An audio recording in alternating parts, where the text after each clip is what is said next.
All right. Hello, everybody. It is Courtney with The True Life of Courtney, and I am so excited that you decided to click on this video and watch it today. If you don't know, I am dedicating the entire month of October to poetry on The True Life, and I have an anonymous poet who has been sharing her work every Tuesday of this month, and she has posted three poems so far, and I hope you've had a chance to read them.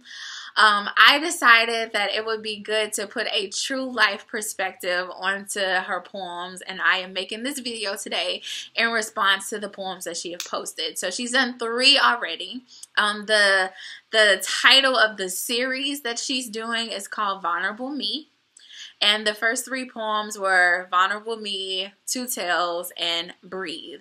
And so they were all three amazing poems, three poems that spoke to me individually on different topics. And I'm going to share a quick response to them. A quick response of the poems to you today.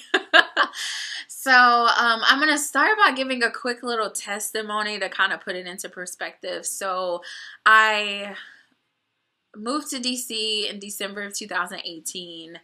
Ever since I moved to DC, I feel like the devil has been like attacking me. And I feel like this happens in any season of your life when you are following God's plan for your life, when you're stepping out on faith. The devil will throw things at you to try to get you to go back to the old you, try to get you to go back to the old way of doing things, try to make you feel like you're not adequate, try to make you feel like you made a bad decision, that it really wasn't God who sent you to where you're going, and so on and so forth. And so I feel like the devil was hitting me in every way he could possibly hit me.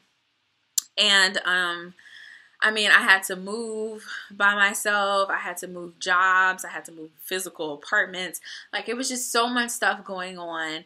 And in the midst of all of that, I developed this grand sense of anxiety. And when I say anxiety, I mean like anxiety, like on top of anxiety. I was so anxious in everything that I did. Like, literally just walking out of my apartment brought me anxiety. Going to work brought me anxiety. Eating brought me anxiety. Everything that I did, I felt anxious. And sometimes I didn't even know why I was feeling anxious. I was just anxious. And so to experience so much anxiety and then to be far away from home — I'm from Louisiana — it was just a lot to deal with. It was a lot to deal with, to say the least. And so I decided that I would go to counseling. And I'm a strong supporter of counseling. So much there's such a stigma on mental health in our community as Black people, and I think just because I shouldn't say us, because I have more than Black people who watch my videos. So shout out to all races and ethnicities and cultures or whatever that touches the true life. But there's definitely a stigma in the Black community when it comes to mental health. And so I think just because I am a therapist, you know, I went to school to be a social worker, I have that clinical background, it's a little easier for me. And so this is not the first time I've decided to turn to therapy, and it definitely won't be the last time I decide to go into therapy. But I went to therapy to deal with my anxiety. And I was telling my therapist, I was like, I just don't know where this came from. I was like, I moved to DC and then I just got anxious.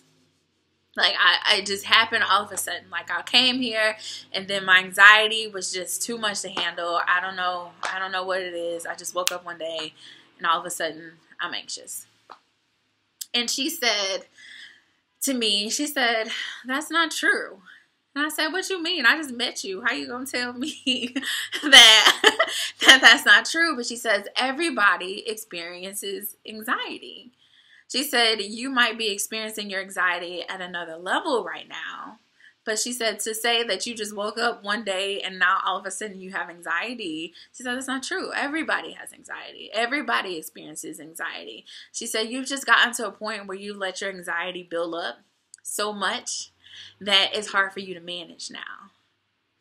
And so I started to think back over my life, and I said, well, because I'm a big person on reflection.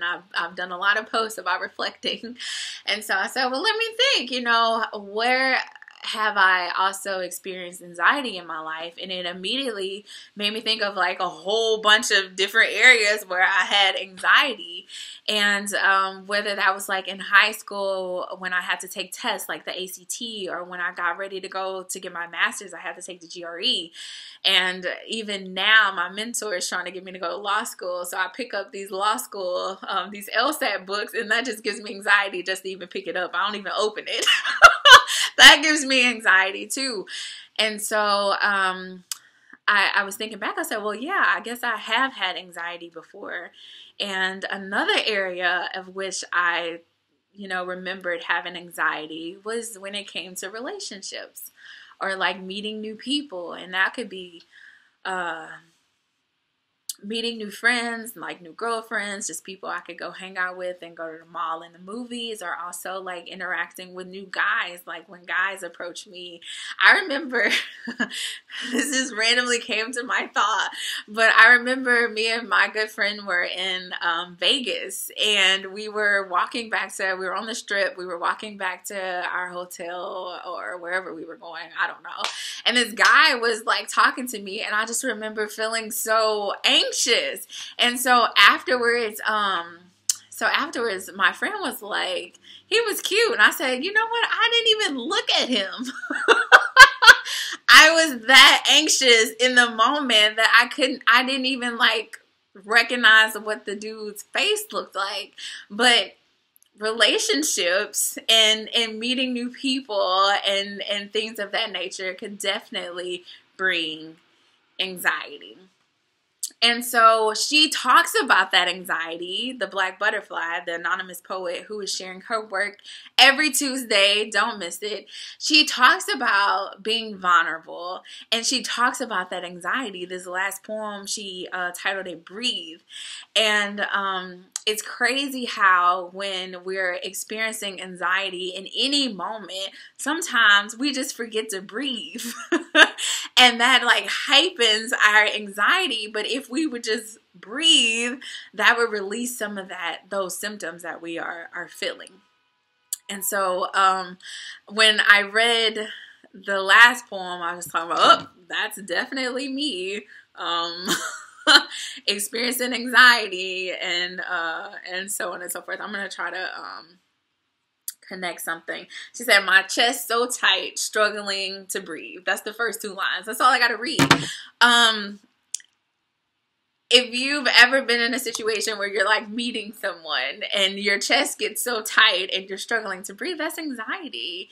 And I think it's important, as I do this reflection, is to talk about what fuels that anxiety when we're meeting a new person, when we're taking a test, when we are going on a date for the first time, when we are expressing that we like somebody or love somebody. Like, why do we have that anxiety in the first place? All right, so my laptop fell off the table, so we're gonna start this over. So why do we experience anxiety as it relates to relationships? Because all of her poems are about relationships, so I'm gonna stay on topic and just talk about anxiety as it relates to relationships. So I know for me, I think a lot of my anxiety in relationship comes from trauma, past experiences. And so if you have been in any type of relationship where you've had your heart broken, like me, if you've been in any type of relationship where you felt like you were like giving your all and nothing was given back to you in return, if you've been in relationships where you felt like you are being vulnerable and and like really opening up and not getting what you need in return, in a relationship where you feel like the other person doesn't understand your love language. Like, I know I'm a words of affirmation person, so I could never be in a relationship with somebody who can't communicate. If you can't open your mouth and tell me something, then we can't be in a relationship. So if you've tried to be in a relationship with someone who didn't understand your love language, or if you've tried to be in a relationship with someone who wasn't equally yoked with you, someone who didn't have the Lord, if you've tried to be in a relationship, like this month is Domestic Violence Awareness Month. If you've been in relationships where you've been abused, whether that was mentally, physically, emotionally, financially abused, any of those things, if you've been in those type of relationships, it is extremely hard to be vulnerable after you have experienced that type of trauma. Any of those types of traumas. And I'm speaking from experience, and then also stories that have been shared and told with me. I am a social worker, so I kind of feel like I've heard a lot of different stories about a lot of different types of relationships.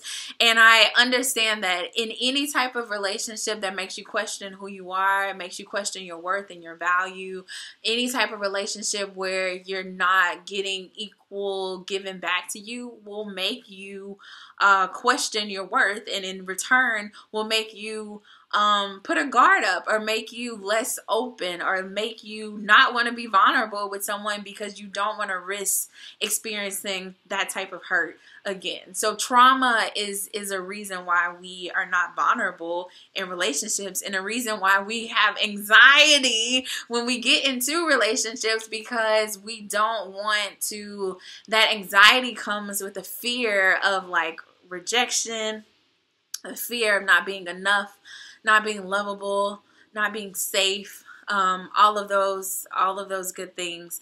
Well, they're not good things, they're bad things, but they're things that we naturally feel, and it's common within a lot of us to feel those things. She, in one of her poems, in the second poem she posted, which was titled Two Tales, she talked about two people being in the same space, in the same relationship, and just not being on the same page. Like she is in love, she is giving her all, he is in lust, and he's just doing his thing. And so even being in relationships like that can create within us a sense of trauma, and a sense of guardedness that would make us not want to be open in a next relationship. And so and I think it kind of goes into my second point too. It also creates insecurities. And that's another reason why we have anxiety when we're meeting new people, when we are trying to have other relationships, is because of insecurities. A lot of times when we go into the situation, like even if a guy like approaches me, sometimes in my thought process, I'm like, well, I look crazy today. I'm not cute. So I'm like immediately evaluating myself, when apparently this person cared enough to come at me. So why is that even a thought of mine? It's my own insecurities. It's my own things that I'm dealing with internally, of why that's the first thing my mind goes to in those moments. Whether my insecurity is about my I don't know, what are some insecurities? Am I going to say the right thing? Am I going to be rejected? And does this person feel the same way that I feel? Does this person think the same things that I think?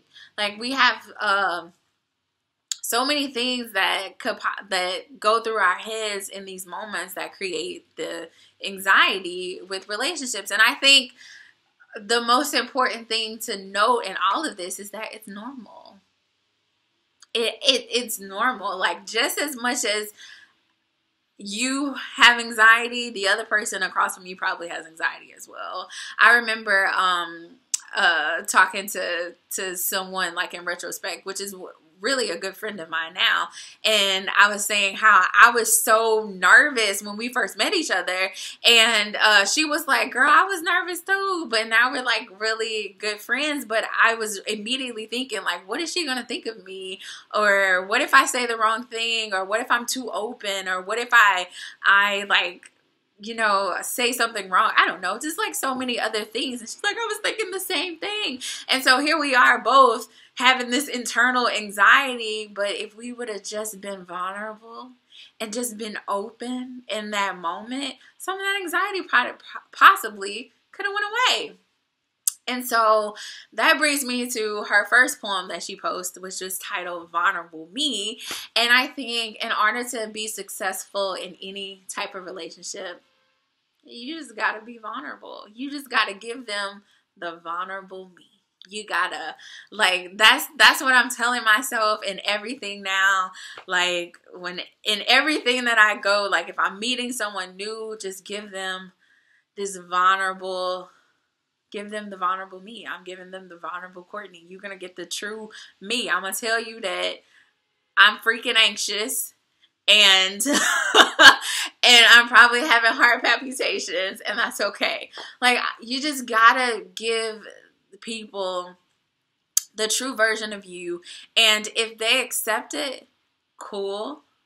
If they don't accept it, that just means that that person is just not meant to be in your life. And I think we have to stop, as a people, we just have to stop, and this has nothing to do with her poems at this point. This is just me ranting.